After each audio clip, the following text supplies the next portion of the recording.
नमस्कार, मैं आपके साथ रोहित। पूरी दुनिया के लोग अमेरिका में इकट्ठा हुए हैं और अपने लोगों के लिए रोजगार और पैसे की हेराफेरी कर रहे हैं। मतलब ये कि लेन देन हो रहा है और हर देश खरीद रहा है और बेच रहा है।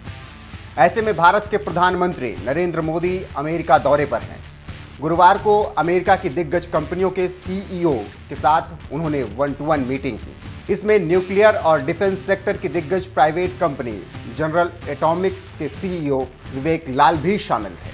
पीएम मोदी और लाल की 20 मिनट तक चली यह मीटिंग रक्षा सौदे और डिफेंस टेक्नोलॉजी के लिहाज से बेहद अहम है, क्योंकि जनरल एटॉमिक्स की खतरनाक प्रेडेटर ड्रोन बनाती है और भारत ऐसे 30 ड्रोन खरीदने का मन बना चुका है। कंपनी पहले से ही भारत को लेटेस्ट डिफेंस टेक्नोलॉजी सपोर्ट दे रही है।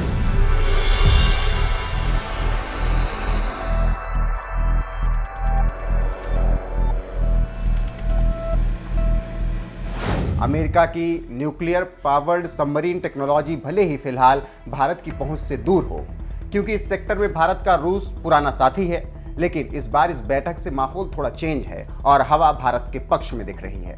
इसके साथ ही अमेरिका भारत को प्रेडेटर ड्रोन जल्द देगा। बात दरअसल यह है कि भारत $3 अरब मतलब करीब 22,000 करोड़ रुपए में दुनिया के सबसे खतरनाक और आधुनिक टेक्नोलॉजी से लैस प्रेडेटर ड्रोन की 30 यूनिट को खरीदना चाहता है। योजना के मुताबिक 3 सेनाओं के लिए 10-10 प्रेडेटर ड्रोन खरीदे जाने हैं। यह ड्रोन हवा में लगातार 35 घंटे तक उड़ान भर सकते हैं या 50,000 फीट की ऊंचाई से 3,000 किलोमीटर तक का सफर कर सकते हैं। जानकारों की माने तो कहने के लिए यह ड्रोन है, लेकिन किसी भी एडवांस्ड फाइटर जेट से कम नहीं है।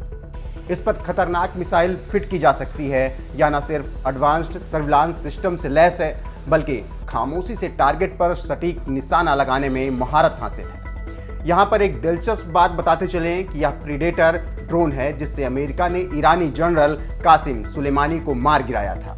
भारत अमेरिका के बीच क्या बातचीत हुई, अब आप ही सुन लीजिए। So it was an outstanding meeting to meet with the Prime Minister individually this morning here in DC, and we spoke about technology and all the confidence in the policy reforms that's coming in India, and the great potential that India has from an investment perspective. Also, we would like to know that recently various measures have been announced in India. A drone policy have been given an approval. Do you think this will give a major push in this sector as far as investment is concerned? Absolutely. I think these are very laudable policy prescriptions and reforms that the Honorable Prime Minister and his government has taken, and I think that will certainly catalyze a lot of interest and investments in India.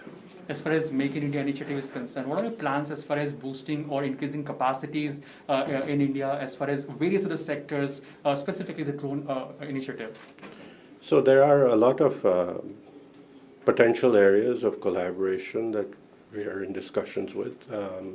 I think writ large US companies and many of my colleagues at US companies see India as a very promising destination from a two-way standpoint, not only technologies and investments in, but coming back to the US. So I think it's a win-win.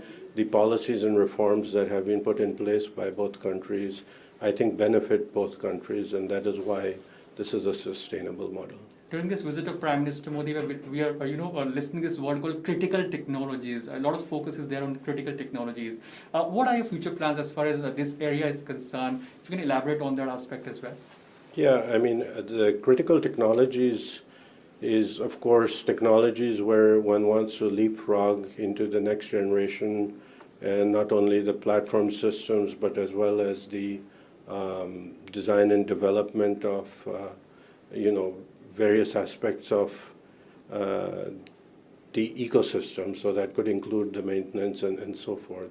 And so one has to look at the overall ecosystem and make sure that the trajectory is on a path that leads to sustained cooperation. Various reforms have been undertaken recently in India that includes PLI, various structural reforms down there in India. Do you think this will give a major push to the investors as far as confidence is concerned to invest there in India? Absolutely. I think these PLI schemes, and I just got to know a lot more on the kind of reforms that have taken place, and certainly this will give an impetus for U.S. companies to invest more. How do you look at Prime Minister Modi's leadership as far as giving a major push to the business between both the countries? I think it is thanks to his leadership that there has been so many policy reforms in the last several years that have made investors and those that want to collaborate with India have a greater confidence, and the ease of doing business has certainly increased.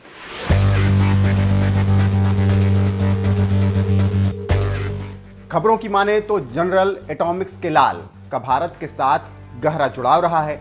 वह भारतीय मूल के हैं, जिनका जन्म Indonesia की राजधानी Jakarta में हुआ है। जानकारों की माने तो उनका यह स्ट्रॉन्ग कनेक्शन भारत के लिए फायदेमंद साबित हो सकता है। लाल बोइंग, रेथियन और लॉकहीड मार्टिन जैसी बड़ी रक्षा कंपनियों के साथ भी काम कर चुके हैं। लाल बोइंग की इंडिया यूनिट के हेड रह चुके हैं।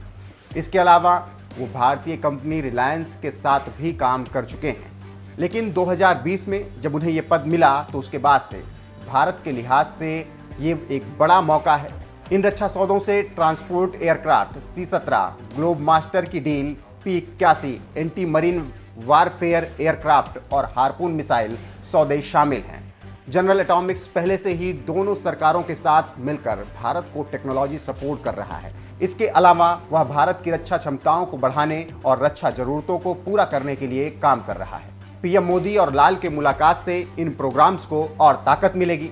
अधिकारियों की माने तो लाल के साथ बैठक में प्रधानमंत्री नरेंद्र मोदी ने डिफेंस मैन्युफैक्चरिंग को आधुनिक बनाने, नई उभरती हुई टेक्नोलॉजी का इस्तेमाल करने और देश की रक्षा उत्पादन क्षमता को बढ़ाने पर चर्चा की है। पीएम मोदी और कमला हैरिस के बीच समझौता।